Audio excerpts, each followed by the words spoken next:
on the list.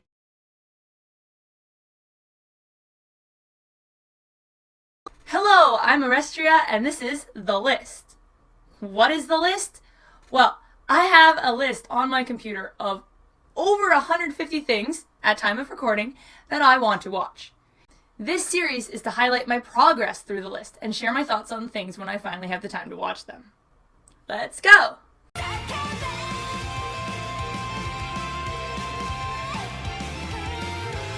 Today, we're crossing Magical Girl Raising Project off the list. Magical Girl Raising Project is one of many dark magical girl animes that were ushered in by Madoka. And we'll get to Madoka. It's also a battle royale genre piece. Battle royale is one of my favorite films and novels. A blending of two genres that I really like. No wonder it was on the list. Please note, I have not read any of the novels that the anime is based on. Also, while I will avoid any spoilers as to who dies or how they dies, I will be giving some very minor spoilers just to help with the setup. This is the kind of spoilers that you would get by reading a plot synopsis, so very mild. In Magical Girl Raising, there's a phone app that lets anyone build their own magical girl and then they can play the game using the character. It's always a phone app. The main character of our show is a fairly normal girl who loves magical girls, so of course she starts playing this game. She creates a magical girl called Snow White, and since I honestly can't remember the main character's name, I will call her Snow White. However, this is no normal phone app. Some of the players are chosen to actually get the power of magical girls. When they use their magical girl object to transform, their whole body changes to resemble the appearance that they created in the app, and they gain the powers of their character. Snow White has the power to hear the voices of those in need, which is kind of a lame superpower, but she also has kind of general, like, amazing fitness, can jump from rooftop to rooftop, resilience, generally still better than a normal human in those kind of attributes. For Snow White, this is a dream come true. She's always wanted to save people, and now she has the powers to do so. There aren't any supervillains or anything in the real world, so it's honestly pretty chill and nice. Snow White gets to meet all the other magical girls that live in her area. To her surprise, one of them is a childhood friend of hers, a boy who also was really into magical girl stories. His magical girl is named La Pucelle, a magical knight type with a sword that can extend to any length. They reconnect, and it's very, very cute. He literally transforms into a girl when he wants to use these powers. And becoming magical girls is already pretty rare. Well, duh! I mean, we're talking about a boy turning into a girl! That said, this is a death game anime. Oh, it starts innocently enough. They get an announcement from the game saying that there are too many magical girls in this area. They're going to need to reduce the number by half. To decide who stays and who goes, they're going to have a contest. So, for doing good deeds in real life, you get magical candies. Each week, the girl with the fewest magical candies will cease to be a magical girl. It's only after the first week that they realize cease to be a magical girl has fatal implications. Now, they're not just doing good deeds, they're stealing candies from each other and, eventually, killing. If you followed my channel for any amount of time, you know that female characters that drive the plot are really important to me. And this is a show full of female characters. Not only that, but they all have different magical powers, and they have to use these magical powers creatively. That helps keep the death game aspect interesting too. Admittedly, the girls who will still be alive in the finale were fairly telegraphed. This isn't really a complaint though. This is fairly standard in death game shows, and it only makes sense. You need to know who the main characters are so that you can develop them. It's just important that along the way you get development for other characters too, and I do feel like we got that here. That said, there were a lot of characters whose success, or lack thereof, was unexpected to me. This meant that the road to the finale was not totally obvious, which is very important. The designs of the girls themselves are odd, but I find it to be a very charming kind of odd. They're very themed. This girl is a dog. This girl is a nun. This girl is a witch, complete with broomstick. It's not quite as funny as the racial stereotype Gundams from G Gundam, but it's in the same ballpark. The fight scenes are very energetic, and they make excellent use of the varied powers that the girls have.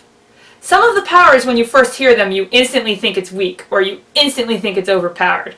But when it comes to the actual fights, you could be surprised, and it could flip completely around.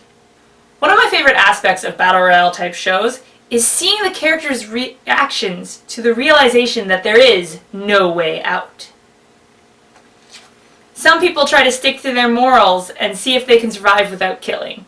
Some people decide to take themselves out of the game and commit an honorable suicide. Some characters are pushed to the edge, forced to do things that they never thought they'd do. And some characters, well, it was just always right there under the surface, and now that they've got an excuse, they're gonna go for it. Even though I've seen this play out in multiple properties, it never gets old for me. Especially when you combine it with the other main appeal of death game shows, the deaths! I think I've already made this clear, but thanks to the different superpowers that characters have in this show, the deaths are actually very varied, and all of them are interesting and have impact. That said, would I call this an amazing show? No. It's a perfectly capable blending of two different genres, but I would say perfectly capable is about the heights it achieves. There's nothing so amazing that this show will really stick with you, and it kind of feels like it doesn't really have much to say. Now, again, I have not read the light novels. I'm assuming that you get more of an overarching plot as the series goes on, but just in the anime, it's very kind of encapsulated. But I do think it's a really fun ride, and it made me interested in checking out the light novels, which is definitely what the anime wants to do. Sadly, one of the flaws for me is our main character, Snow White. She kind of seems to be following in Madoka's archetype, just a really sweet girl who wants to help everyone, but she just wasn't very successful as a character here. And knowing that she was pretty much guaranteed to make it to the finale was actually kind of frustrated when there were other characters that I felt were trying harder and were more interesting that fell by the wayside. That said, I can't really get into the reasons why I find Madoka successful as a character and Snow White unsuccessful, seeing as the last thing I want to do is spoil Madoka for someone. Psst, watch Madoka. You won't regret it. For me, Best Girl is a toss-up between our main antagonist and Top Speed. And since I'm not going to spoil who the main antagonist is, let's talk about Top Speed. Top Speed is the kind of character who doesn't really want to hurt or kill anyone, but what makes her interesting is that she also doesn't seem too concerned if she survives. Yes, she does her best to keep her allies and herself safe, using her very convenient superpower, which is being fast as fuck. But rather than hoping to survive the game or stop the game, she just has one definite goal, which I'm not going to spoil here.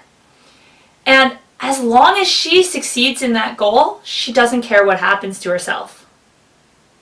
Also, I'm a goth girl, and she's a witch who uses her broomstick to go vroom vroom. It's awesome.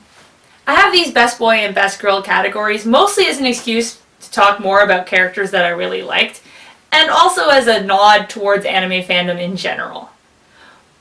But I'm not a big fan of the gender binary, despite identifying as a cis woman myself, and should I be lucky enough to find an NB character in one of these shows, they will get their own highlight. Best boy is going to go to La Pucelle by default, because he's the only male character in this show. Default, default, default! And even then he spends most of his time in the guise of a magical girl. It is important to recognize, however, that he is a man, he is male identified, he's only using the magical girl's superpowers because, yo, he has superpowers. If I hated La Pucelle, I wouldn't put him here, just because of default. I do like him as a character. I think it is cool to acknowledge that there are also boys who like magical girls, and the show talks about his experiences with having to hide that aspect of himself because of people judging him. Honestly, my first hook into this show was the relationship between La Pucelle and Snow White. I was kind of interested to see if something more would come of the friendship, even with the kind of genderfuck aspect of him transforming into a woman all the time. In conclusion, if you're a fan of dark magical girl shows or battle royale shows, this is probably of interest to you. I gave it like a 6 out of 10 on Mal, which, keep in mind, is an above average score. And sometimes I think I should have given it a 7. I'm not sure it makes a general recommendation. I'm not sure how much you would enjoy it if you don't particularly care for either of those genres. And again, I don't think there's that many aspects of it that will absolutely blow you away, but I do think if you give it a chance, you'll have some fun. Now it's time for the best scene. This will contain spoilers, but only for this one fight. And honestly, the fight doesn't really change the status quo, so enjoy.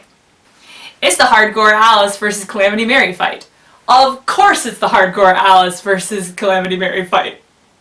Remember how I mentioned that there are some superpowers in this show where you're going to hear it and instantly think that's overpowered? Well, Hardcore Alice's power is that she's unkillable. What a fucking power to have in a death game show! This fight scene is Calamity Mary totally outfighting Hardcore Alice. She is kicking her ass. She is destroying her. It's totally one-sided. But she can't fucking kill her. Mary starts like losing her mind as she tries more and more extreme measures to defeat her opponent. I won't even spoil the lengths to which Mary goes, but it's awesome. Calamity Mary always seemed like the kind of girl who was the most down for a fight, but this took her from being cocky to well, that was a pretty satisfying show. It's a single season too, so you can knock it off quickly if you're at all interested in the genres. Maybe you'll add it to your list. Bye-bye!